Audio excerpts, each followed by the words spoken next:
지금 이 순간 당신이 겪고 있는 그 고통은 이미 해결의 열쇠를 품고 있습니다. 안녕하세요. 자비법문입니다. 오늘 제가 여러분과 나누고 싶은 이야기는 우리가 살아가면서 마주하게 되는 모든 어려움과 고통을 어떻게 바라보고 어떻게 극복해 나갈 것인가에 대한 부처님의 깊은 가르침입니다. 여러분은 지금 어떤 어려움을 겪고 계신가요? 혹시 경제적인 어려움으로 밤잠을 설치고 계시는 것은 아닌가요? 아니면 가족이나 친구들과의 관계에서 오는 상처로 마음이 아프신가요? 또는 건강상의 문제로 불안해하고 계시는 것은 아닌가요? 직장에서의 스트레스나 미래에 대한 막연한 불안감으로 하루하루를 버티듯 살아가고 계시는 것은 아닌가요?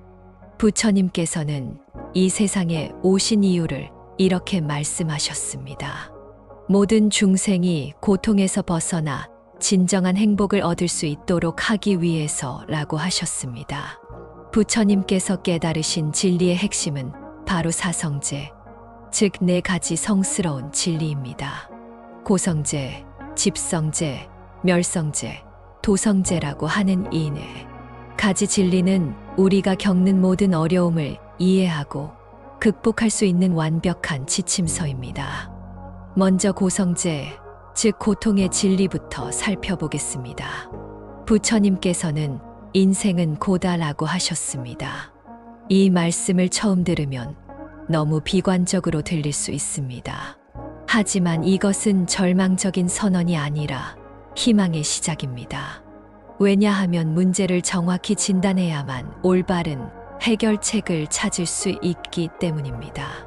우리가 겪는 고통에는 여러 종류가 있습니다. 몸의 고통, 마음의 고통, 그리고 존재 자체의 고통이 있습니다. 태어남의 고통, 늙음의 고통, 병의 고통, 죽음의 고통이 있고, 사랑하는 것과 헤어지는 고통, 미워하는 것과 만나야 하는 고통, 원하는 것을 얻지 못하는 고통이 있습니다. 이런 고통들은 누구나 겪게 되는 보편적인 경험입니다. 하지만 여기서 중요한 것은 이런 고통들이 영원하지 않다는 것입니다.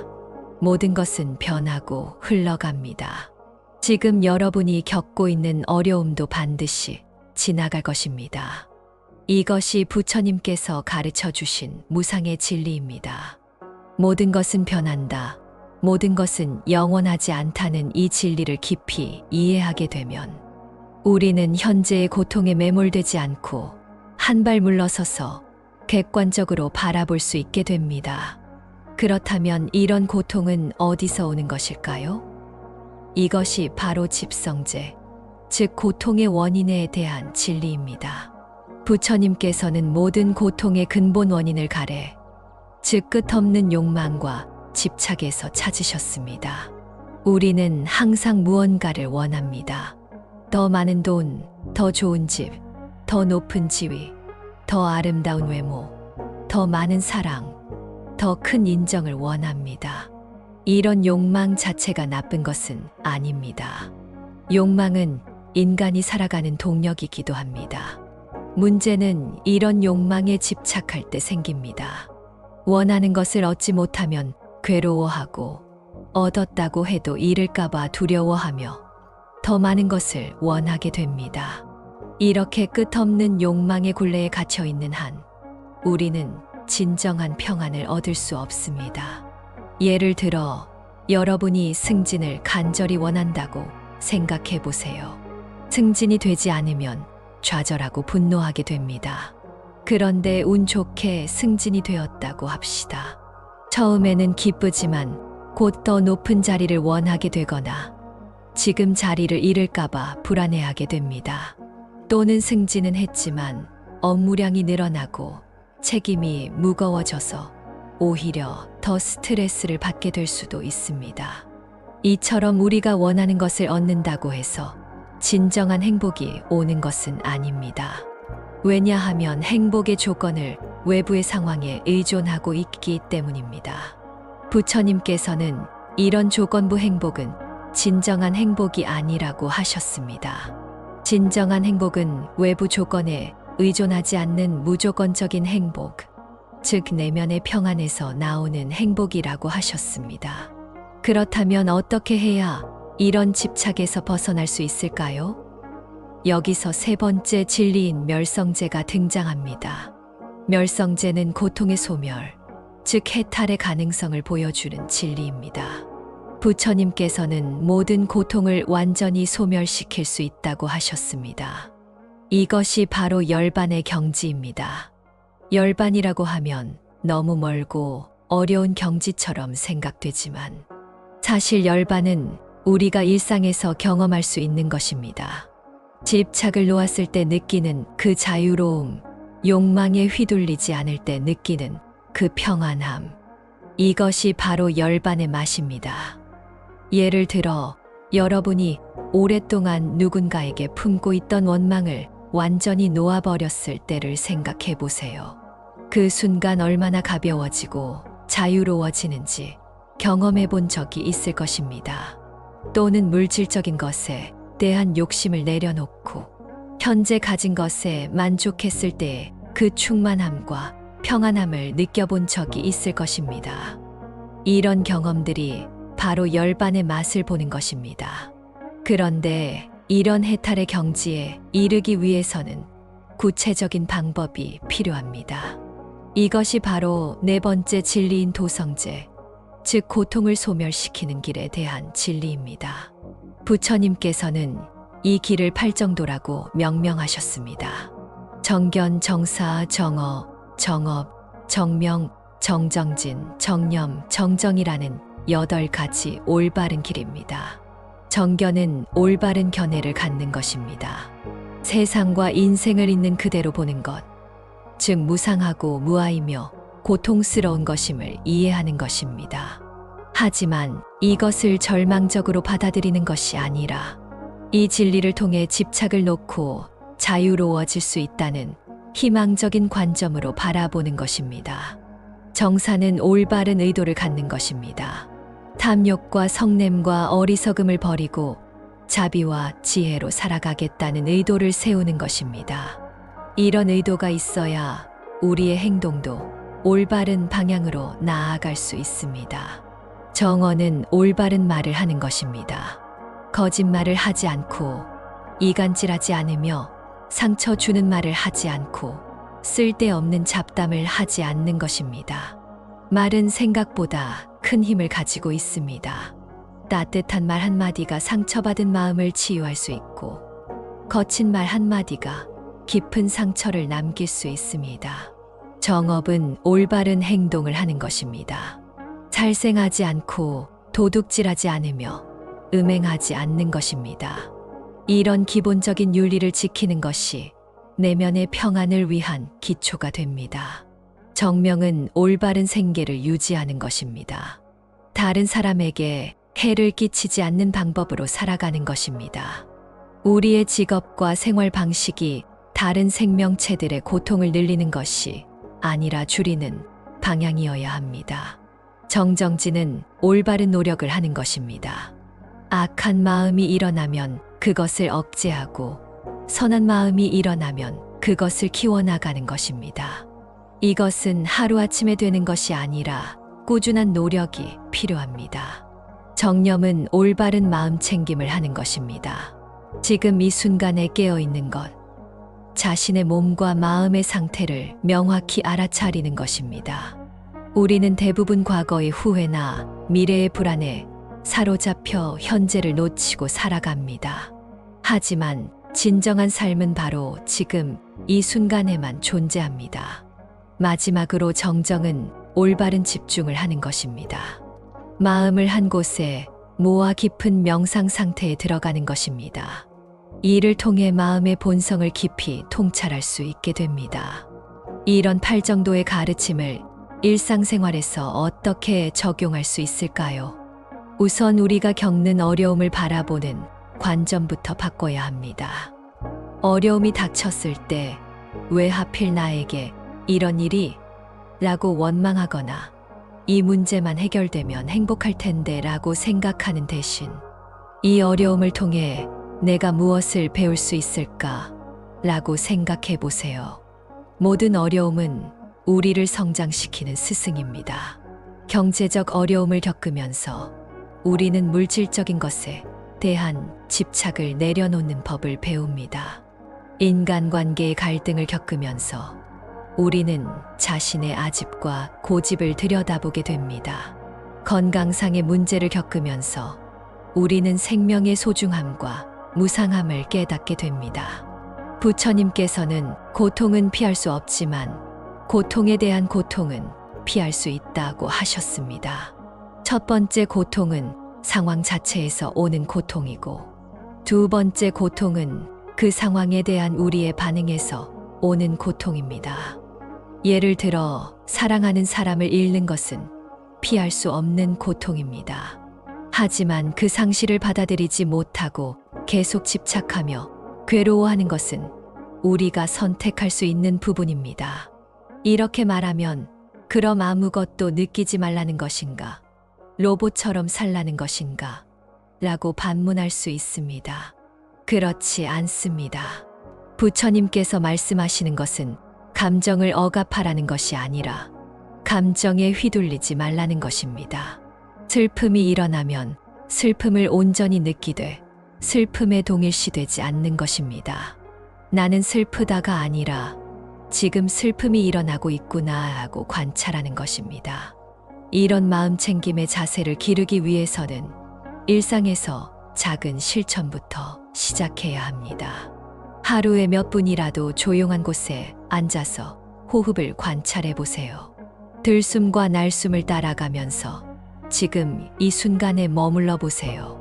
처음에는 잡념이 많이 일어날 것입니다. 그것도 자연스러운 현상입니다.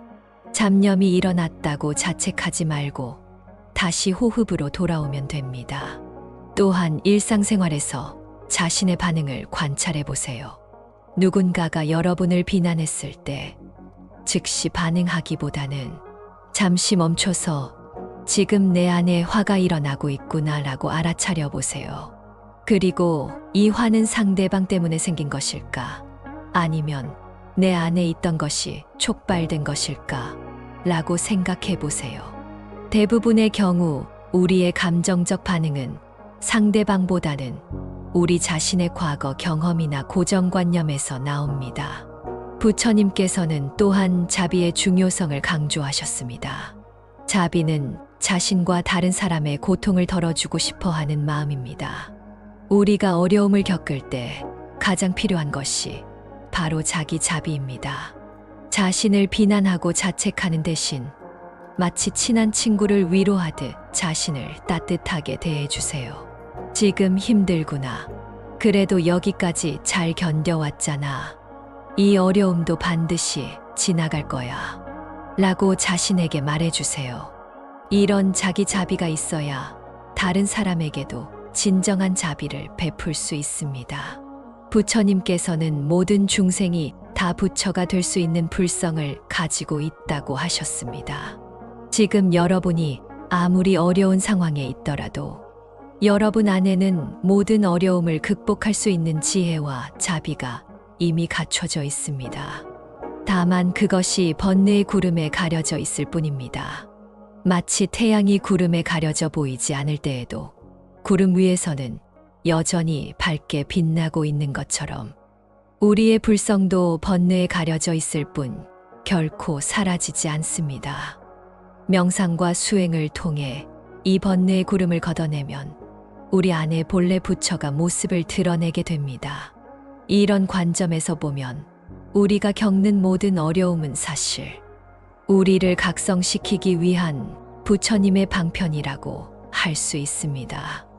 순풍의 돛담배처럼 모든 것이 순조롭게 흘러갈 때는 자신을 성찰할 기회가 별로 없습니다. 하지만 어려움이 닥치면 우리는 자연스럽게 내면을 들여다보게 되고 삶의 의미에 대해 깊이 생각하게 됩니다. 그래서 부처님께서는 고통받는 자는 복이 있나니 라고 하셨습니다.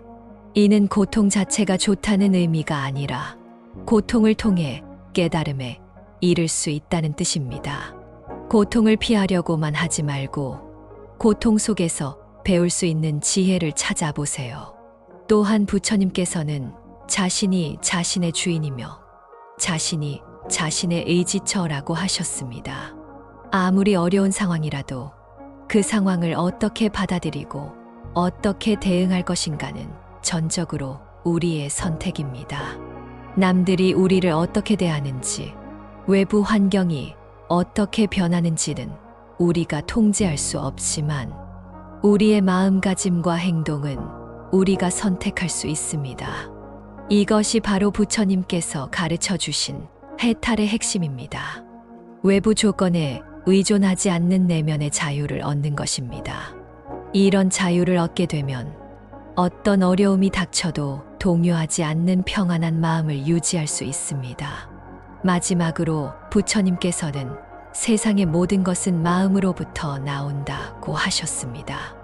우리가 세상을 어떻게 보느냐에 따라 세상은 지옥이 될 수도 있고 극락이 될 수도 있습니다. 같은 상황이라도 마음가짐에 따라 전혀 다른 경험이 됩니다. 예를 들어 비 오는 날을 생각해 보세요. 어떤 사람은 비 때문에 외출하기 싫다, 우울하다라고 생각하지만 다른 사람은 오랜만에 내리는 비 소리가 참 좋다, 공기가 맑아지겠다라고 생각합니다. 비라는 현상은 같지만 받아들이는 마음에 따라 경험이 완전히 달라집니다. 그러므로 어려움이 닥쳤을 때 상황을 바꾸려고 노력하는 것도 중요하지만 그보다 더 중요한 것은 그 상황을 바라보는 우리의 마음을 바꾸는 것입니다. 마음이 바뀌면 세상이 바뀝니다. 여러분, 지금 이 순간부터 부처님의 가르침을 실천해 보세요. 완벽하게 하려고 하지 마세요. 조금씩, 하나씩 해보는 것만으로도 충분합니다. 화가 날 때 잠시 숨을 고르고, 욕심이 일어날 때 잠시 멈춰서 정말 필요한 것인지 생각해보고, 누군가에게 상처받았을 때 그 사람도 고통받는 중생임을 기억해보세요. 이런 작은 실천들이 쌓여서 여러분의 삶을 근본적으로 변화시킬 것입니다. 어떤 어려움도 여러분을 무너뜨릴 수 없게 될 것입니다. 왜냐하면 여러분 안에는 이미 모든 것을 극복할 수 있는 부처의 지혜와 자비가 있기 때문입니다.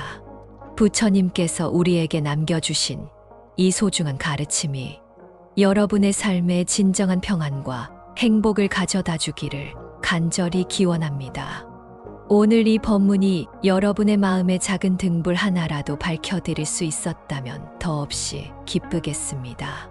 자비법문과 함께한 오늘 시간 고맙습니다.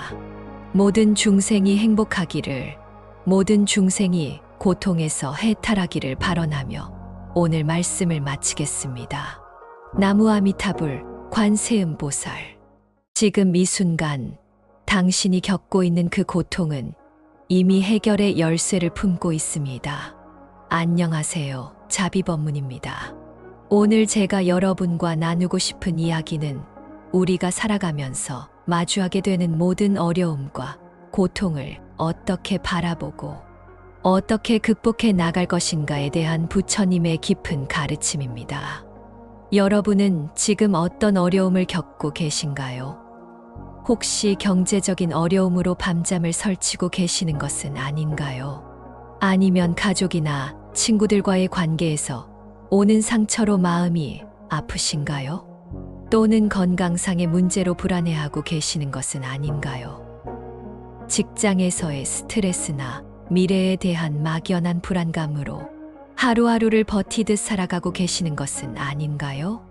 부처님께서는 이 세상에 오신 이유를 이렇게 말씀하셨습니다. 모든 중생이 고통에서 벗어나 진정한 행복을 얻을 수 있도록 하기 위해서라고 하셨습니다. 부처님께서 깨달으신 진리의 핵심은 바로 사성제, 즉 네 가지 성스러운 진리입니다. 고성제, 집성제, 멸성제, 도성제라고 하는 이 네 가지 진리는 우리가 겪는 모든 어려움을 이해하고 극복할 수 있는 완벽한 지침서입니다. 먼저 고성제, 즉 고통의 진리부터 살펴보겠습니다. 부처님께서는 인생은 고다라고 하셨습니다. 이 말씀을 처음 들으면 너무 비관적으로 들릴 수 있습니다. 하지만 이것은 절망적인 선언이 아니라 희망의 시작입니다. 왜냐하면 문제를 정확히 진단해야만 올바른 해결책을 찾을 수 있기 때문입니다. 우리가 겪는 고통에는 여러 종류가 있습니다. 몸의 고통, 마음의 고통, 그리고 존재 자체의 고통이 있습니다. 태어남의 고통, 늙음의 고통, 병의 고통, 죽음의 고통이 있고, 사랑하는 것과 헤어지는 고통, 미워하는 것과 만나야 하는 고통, 원하는 것을 얻지 못하는 고통이 있습니다. 이런 고통들은 누구나 겪게 되는 보편적인 경험입니다. 하지만 여기서 중요한 것은 이런 고통들이 영원하지 않다는 것입니다. 모든 것은 변하고 흘러갑니다. 지금 여러분이 겪고 있는 어려움도 반드시 지나갈 것입니다. 이것이 부처님께서 가르쳐 주신 무상의 진리입니다. 모든 것은 변한다. 모든 것은 영원하지 않다는 이 진리를 깊이 이해하게 되면 우리는 현재의 고통에 매몰되지 않고 한 발 물러서서 객관적으로 바라볼 수 있게 됩니다. 그렇다면 이런 고통은 어디서 오는 것일까요? 이것이 바로 집성제, 즉 고통의 원인에 대한 진리입니다. 부처님께서는 모든 고통의 근본 원인을 가래, 즉 끝없는 욕망과 집착에서 찾으셨습니다. 우리는 항상 무언가를 원합니다. 더 많은 돈, 더 좋은 집, 더 높은 지위, 더 아름다운 외모, 더 많은 사랑, 더 큰 인정을 원합니다. 이런 욕망 자체가 나쁜 것은 아닙니다. 욕망은 인간이 살아가는 동력이기도 합니다. 문제는 이런 욕망에 집착할 때 생깁니다. 원하는 것을 얻지 못하면 괴로워하고, 얻었다고 해도 잃을까봐 두려워하며 더 많은 것을 원하게 됩니다. 이렇게 끝없는 욕망의 굴레에 갇혀 있는 한 우리는 진정한 평안을 얻을 수 없습니다. 예를 들어 여러분이 승진을 간절히 원한다고 생각해 보세요. 승진이 되지 않으면 좌절하고 분노하게 됩니다.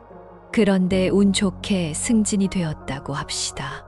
처음에는 기쁘지만 곧 더 높은 자리를 원하게 되거나 지금 자리를 잃을까봐 불안해하게 됩니다. 또는 승진은 했지만 업무량이 늘어나고 책임이 무거워져서 오히려 더 스트레스를 받게 될 수도 있습니다. 이처럼 우리가 원하는 것을 얻는다고 해서 진정한 행복이 오는 것은 아닙니다. 왜냐하면 행복의 조건을 외부의 상황에 의존하고 있기 때문입니다. 부처님께서는 이런 조건부 행복은 진정한 행복이 아니라고 하셨습니다. 진정한 행복은 외부 조건에 의존하지 않는 무조건적인 행복, 즉 내면의 평안에서 나오는 행복이라고 하셨습니다. 그렇다면 어떻게 해야 이런 집착에서 벗어날 수 있을까요? 여기서 세 번째 진리인 멸성제가 등장합니다. 멸성제는 고통의 소멸, 즉 해탈의 가능성을 보여주는 진리입니다. 부처님께서는 모든 고통을 완전히 소멸시킬 수 있다고 하셨습니다. 이것이 바로 열반의 경지입니다. 열반이라고 하면 너무 멀고 어려운 경지처럼 생각되지만 사실 열반은 우리가 일상에서 경험할 수 있는 것입니다.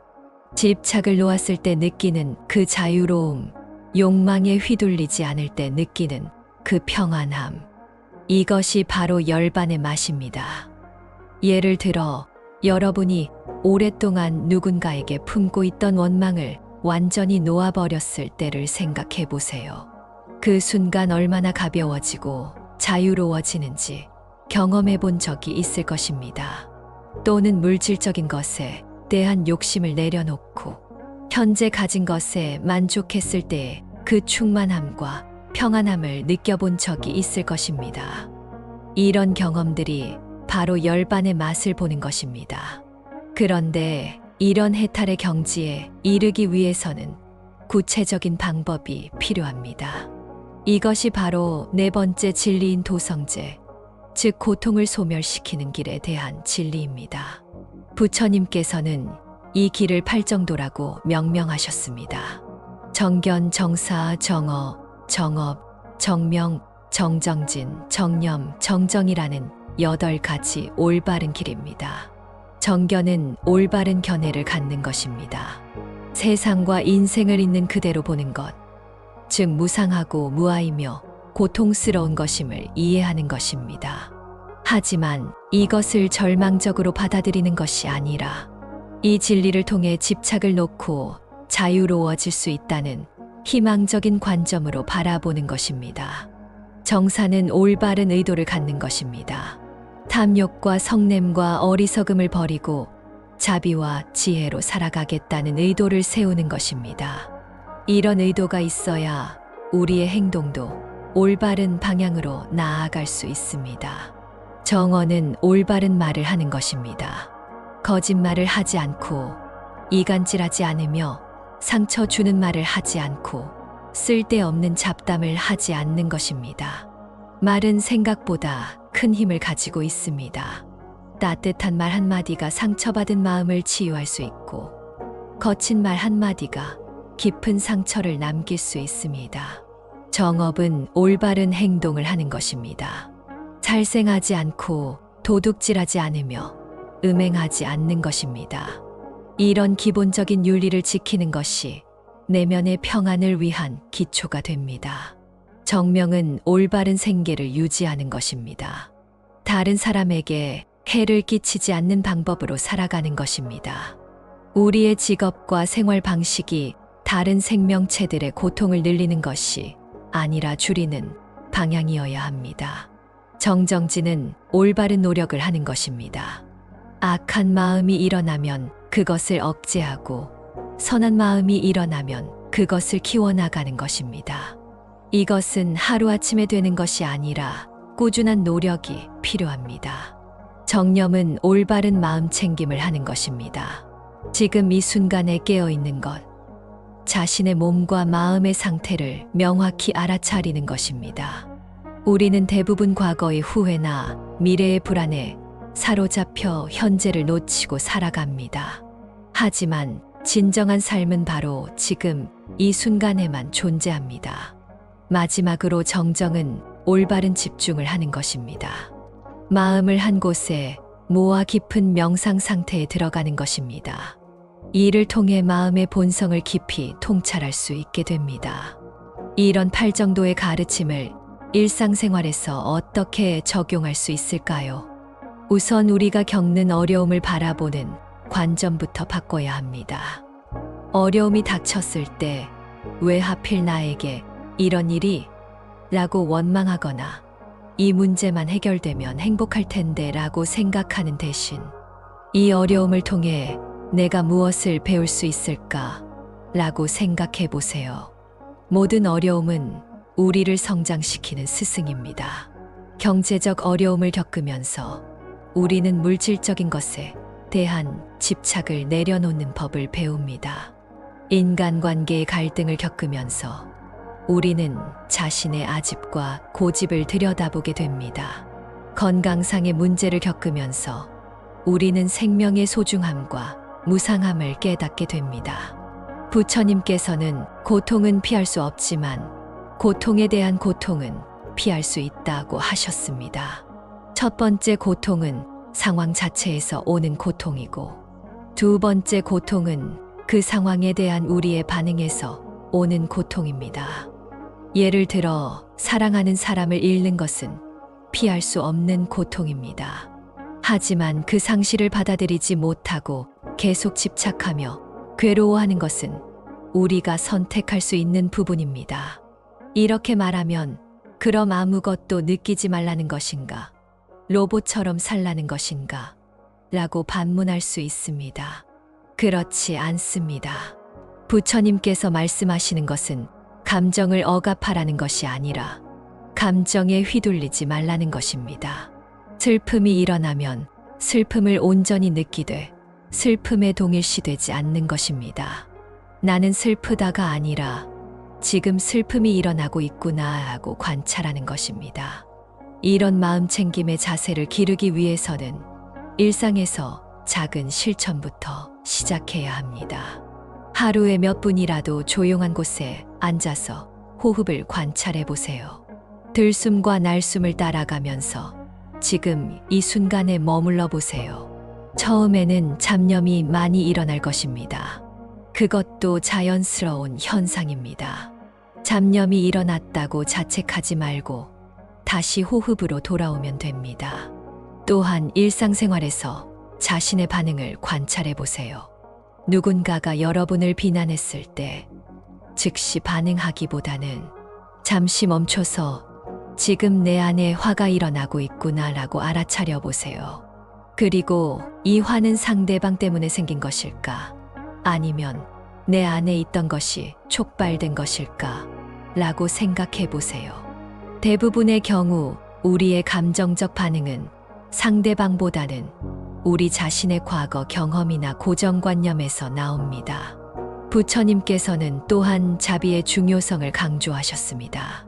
자비는 자신과 다른 사람의 고통을 덜어주고 싶어 하는 마음입니다. 우리가 어려움을 겪을 때 가장 필요한 것이 바로 자기 자비입니다. 자신을 비난하고 자책하는 대신 마치 친한 친구를 위로하듯 자신을 따뜻하게 대해주세요. 지금 힘들구나. 그래도 여기까지 잘 견뎌왔잖아. 이 어려움도 반드시 지나갈 거야. 라고 자신에게 말해주세요. 이런 자기 자비가 있어야 다른 사람에게도 진정한 자비를 베풀 수 있습니다. 부처님께서는 모든 중생이 다 부처가 될 수 있는 불성을 가지고 있다고 하셨습니다.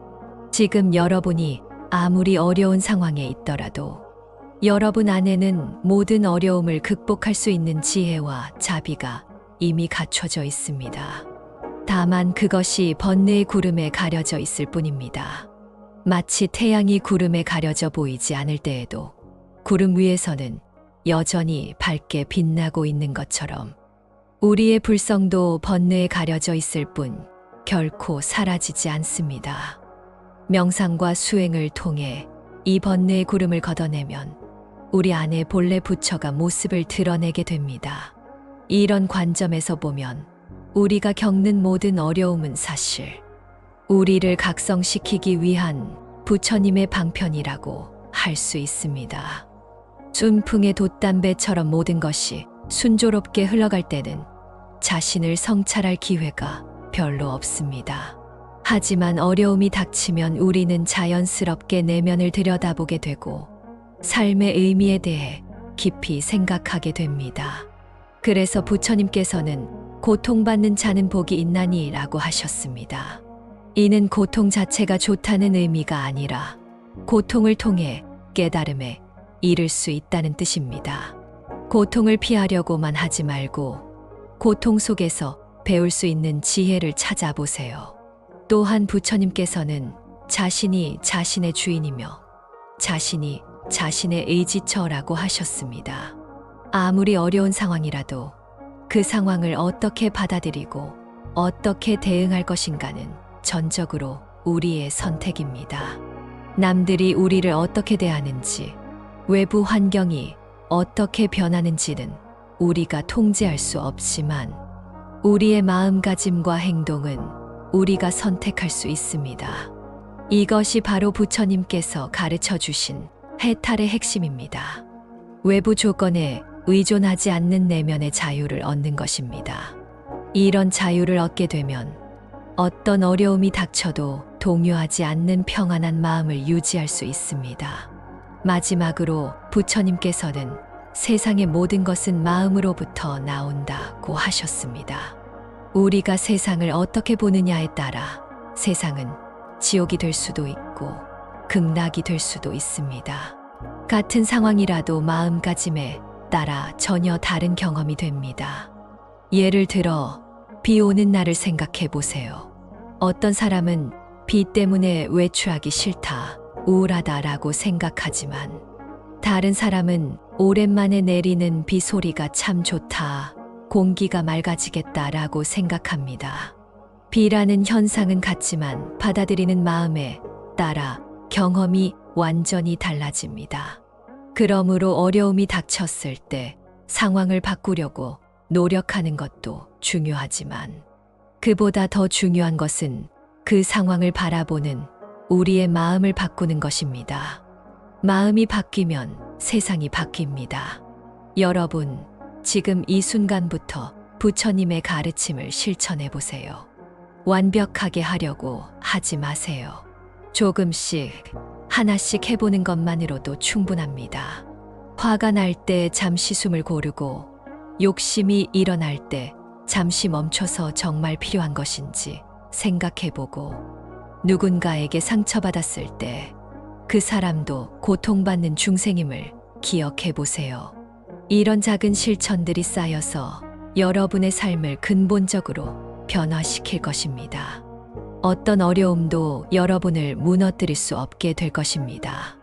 왜냐하면 여러분 안에는 이미 모든 것을 극복할 수 있는 부처의 지혜와 자비가 있기 때문입니다. 부처님께서 우리에게 남겨주신 이 소중한 가르침이 여러분의 삶에 진정한 평안과 행복을 가져다 주기를 간절히 기원합니다. 오늘 이 법문이 여러분의 마음의 작은 등불 하나라도 밝혀드릴 수 있었다면 더없이 기쁘겠습니다. 자비 법문과 함께한 오늘 시간 고맙습니다. 모든 중생이 행복하기를, 모든 중생이 고통에서 해탈하기를 발언하며 오늘 말씀을 마치겠습니다. 나무 아미타불 관세음보살.